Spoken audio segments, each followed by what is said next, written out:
धर्म के, उनका जो नामकरण बदला,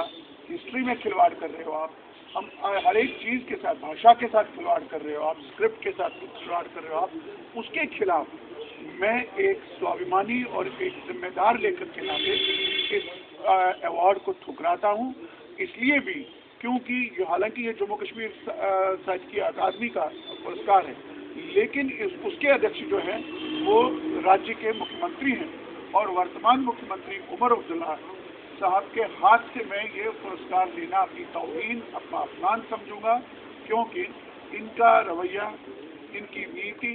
और इनके सांप्रदायिक उद्गार जो हाल ही में मेरी कम्युनिटी के खिलाफ इन्होंने दिए हैं, और जो इन्होंने एक अमानवीय रुख अपनाया है, और हाल ही में इन्होंने मीडिया में बयानात दिए जो बहुत ही आपत्तिजनक है, जो किसी भी मुख्यमंत्री को शोभा नहीं देते हैं, इन्होंने दिए, उसके खिलाफ मैं इसको ठुकराता हूं और सरकार के मुंह पर इसे फेंकता हूं। और रही बात सवाल की आपने दूसरे लेखकों की बात की, मैं दूसरे लेखकों की बात नहीं करूंगा, खुद एक लेखक के नाते मुझे मेरा सवाल था कि एक लेखक चाहे वो आप ही कम्युनिटी चाहे बाकी कम्युनिटी है,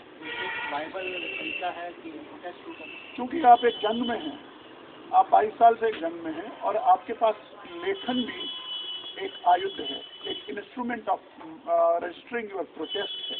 लेखन, आपका शब्द, आपकी कला, आपकी पेंटिंग, आपका गायन, आपकी संगीत की कंपोजिशन तक और पोइट्री तक, ये लिटरेचर इन एग्जाइल कहलाता है, यानी इसमें एग्जाइल की कॉन्शियसनेस है, और ये हिंदुस्तान के अदब में, हिंदुस्तान के साहित्य में पहली बार हो रहा है कि you have A literature with exile consciousness. तो इसलिए ये जो लेखन है, इसको आप क्यों कहते हैं? क्योंकि आप अपना विरोध प्रकट करते हो, आप अपने समय की सेंसिबिलिटी को कैच करते हो, अपने समय की लोगों की सेंसिबिलिटी को जब आप रजिस्टर करते हो तो उनके पक्ष में, उनकी रक्षा में आप खड़े होते हो। आप कलम के सिपाही हो, और एक कलम के सिपाही के नाते